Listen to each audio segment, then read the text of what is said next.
Mesdames, Messieurs, bonsoir. Bienvenue à cette principale édition d'information. Le carré des quarts de finale de la Coupe d'Afrique des Nations Total Égypte 2019 est connu. Madagascar, le Bénin, l'Afrique du Sud sont là les outsiders qui ne cessent de créer la surprise. Le pays hôte et le tenant en titre sont quant à eux sortis de ce tournoi continental. On fait le point dans cet élément de notre rédaction. Chaque jour qui passe, la Coupe d'Afrique des Nations Total Égypte 2019 ne cesse de rendre son verdict. Après les phases de poule, le tour est revenu au huitième de finale pour les équipes qualifiées. Dans cette seconde phase, plusieurs d'entre elles ont créé la surprise. C'est le cas des écureuils du Bénin qui ont sorti le Maroc d'Hervé Renard au tir au but 4-1. Après le match nul, un but partout lors du temps réglementaire. C'est pas le moment de parler de mon avenir. La seule chose que je veux dire maintenant, c'est remercier tous les supporters qui sont venus ici en Égypte pour nous soutenir. Je sais que certains d'entre eux ont fait de gros sacrifices pour pouvoir venir ici. Je me sens un peu honteux ce soir en face d'eux.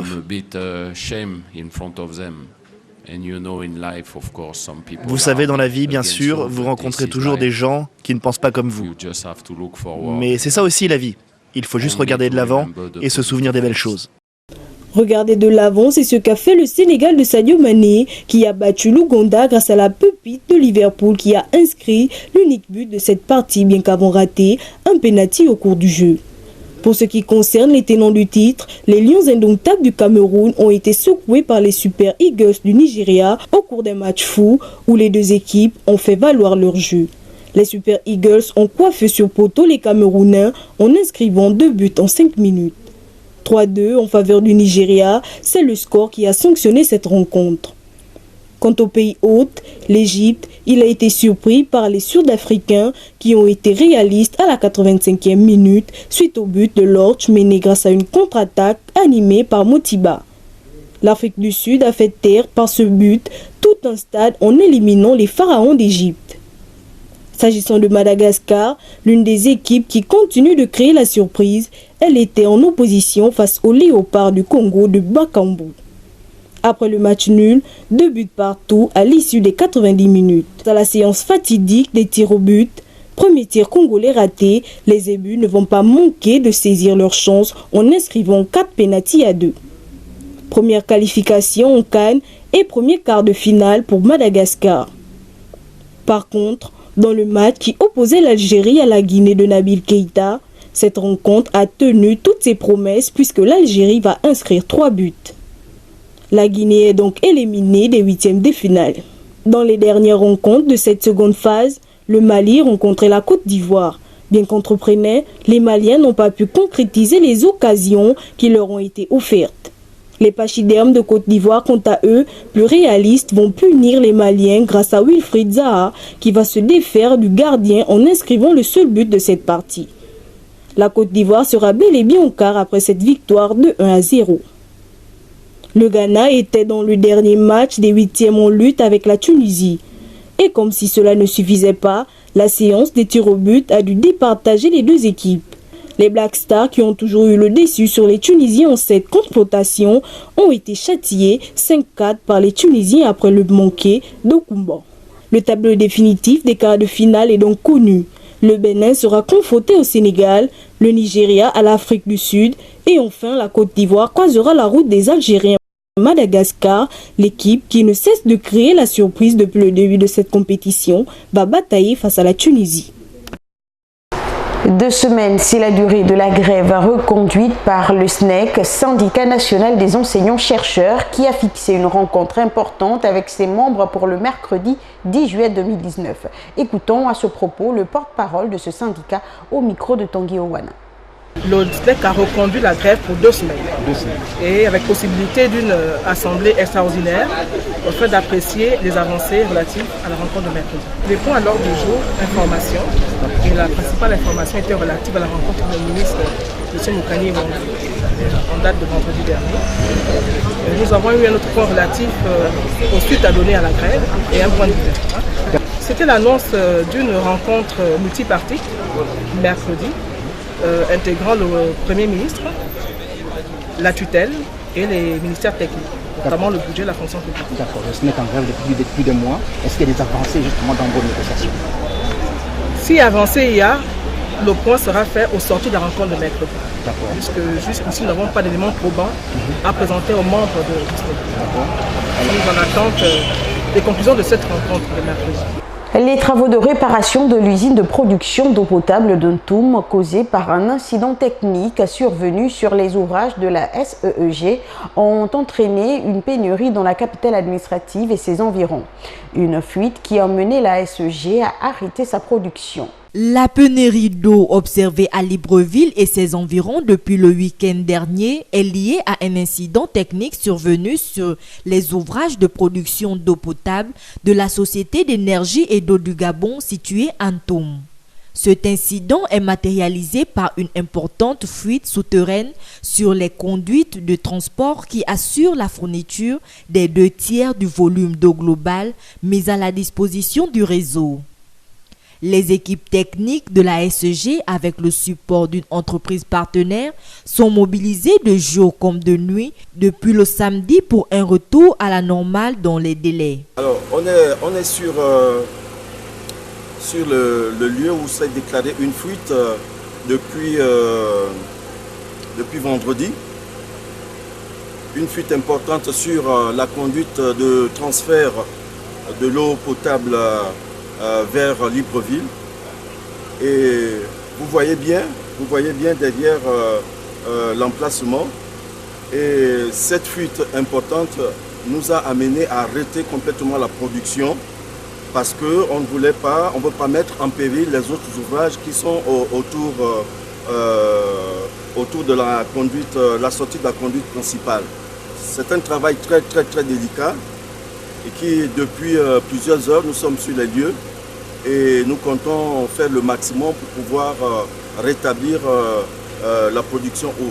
Alors la fuite d'eau sur la conduite principale étant sous les équipements de protection, les antibéliers, donc nous sommes arrivés à sectionner la conduite bien en amont. Sectionner la conduite pour permettre à ce qu'on puisse boucher, plaquer, mettre une plaque pleine. Et c'est des travaux très lourds. Là, nous allons donc couper la conduite. Ensuite, aller cuisiner le bout à Libreville, revenir quelques heures après pour pouvoir terminer l'opération. Et c'est ce qui prend beaucoup de temps en ce moment. La SEEG s'attache à informer sa clientèle de l'évolution de la situation et exprime ses regrets pour les désagréments occasionnés par cet incident. Le secteur de l'élevage en Afrique centrale connaît une faible amélioration. C'est du moins ce qu'a reconnu le ministre tchadien de l'économie Issa Doubragne, puisque son pays perd chaque année environ 226 milliards de francs CFA en exportant le bétail sur pied. L'Afrique centrale peine à moderniser et tirer profit de ses potentialités dans le secteur de l'élevage. Les fermiers et les éleveurs de la sous-région continuent de pratiquer l'élevage en mode extensif et à exporter les bétails sur pied. Le Tchad, par exemple, en exportant sur pied près d'1 million de bétails chaque année, perd environ 226 milliards de francs CFA par an, d'après le ministre tchadien de l'économie. Nous avons une centaine de têtes de cheptels, toutes catégories confondues. Là, l'opportunité tout à fait de développer des filières structurantes, des filières novatrices, des filières enrichissantes. Nous ne pouvons pas être une économie qui subit. Nous devrions nous aussi proposer notre génie sur la base de la transformation de nos produits qui existent. Selon certains experts, les investissements des États de la sous-région dans le secteur de l'élevage sont très faibles. Pour aider l'Afrique centrale à tirer profit de ses ressources animales, les partenaires techniques et financiers doivent soutenir directement les acteurs privés, véritables créateurs de richesses dans ce secteur. L'insuffisance des investissements dans le domaine de l'agriculture, de l'élevage, de la pêche et de l'aquaculture participe certainement du ralentissement des activités économique des pays de la zone CEMAC. L'impact de cette situation sur les populations de la sous-région se traduit par le chômage, l'insécurité alimentaire, la pauvreté, En Afrique centrale, le secteur de l'élevage, dont 80% du cheptel appartient à des systèmes pastoraux, contribue à la subsistance d'environ 40% des populations rurales et à près de 20% du PIB des pays de la sous-région. La 35e session extraordinaire de l'Union africaine tenue à Niamey au Niger visait la mise en place d'un marché et du passeport unique. Le marché unique, le premier parmi les initiatives vues par l'organisation panafricaine, a pour mission d'accélérer les objectifs principaux de l'agenda 2063. Reportage. Par cette signature de convention, la Fondation Tony Elumelu et le Programme des Nations Unies pour le développement formera et apportera un soutien financier aux jeunes entrepreneurs africains en vue de la réalisation des objectifs de développement durable ODD.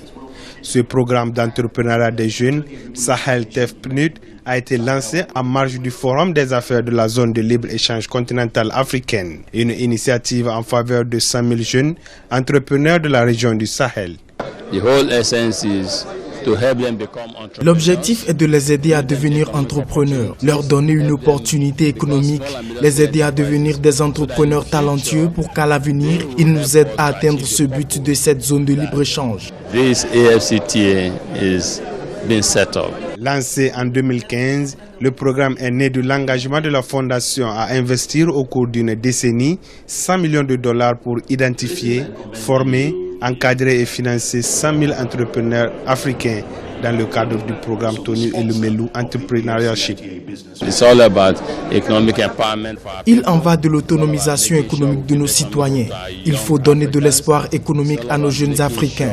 Il faut avant tout lutter contre la pauvreté. Il s'agit de créer des emplois que nous avons tant besoin en Afrique. Ce partenariat cible les jeunes Africains des communautés sous-desservies, à commencer par le Sahel, une région avec une population estimée à 194 millions de personnes âgées de moins de 25 ans. La Fondation Tony Elumelu et le Programme des Nations Unies pour le développement ont signé une convention visant à apporter un soutien financier aux entrepreneurs africains en vue de la réalisation des ODD, Objectifs de développement durable. On fait le point dans cet élément de nos confrères d'Africa 24. La question du passeport unique et du marché unique de transport aérien a été également au menu de la 35e session de l'Union africaine tenue à Niamey, la capitale nigérienne. Ce marché unique est le premier parmi les initiatives phares de l'organisation panafricaine et est censé accélérer l'atteinte des objectifs principaux de l'agenda 2063, une vision et une feuille de route pour une Afrique intégrée, prospère, pacifique, axée sur les personnes et stable. On ne saurait parler aujourd'hui d'intégration africaine ces 10 dernières années. Le commerce intra-africain reste très faible, elle est moins de 10%. Donc le transport aérien serait un véhicule très important. Le marché unique du transport aérien et le passeport unique devraient augmenter la connectivité sur le continent et promouvoir le développement du secteur de l'aviation, le tourisme et le commerce. À ce titre, l'initiative devrait contribuer à la réalisation du plan d'action pour le renforcement du commerce intra-africain et la zone de libre-échange continentale africaine. Donc il est évident que chaque État dans sa zone économique gère des intérêts géopolitiques. Donc ce passeport unique peut être un véritable blocage parce que l'Afrique du Sud connaît une poussée notamment de xénophobie ces 10 dernières années. Il y a une véritable attaque contre les étrangers. Donc c'est une question réelle en tant que telle. Donc je pense que c'est ça le véritable blocage.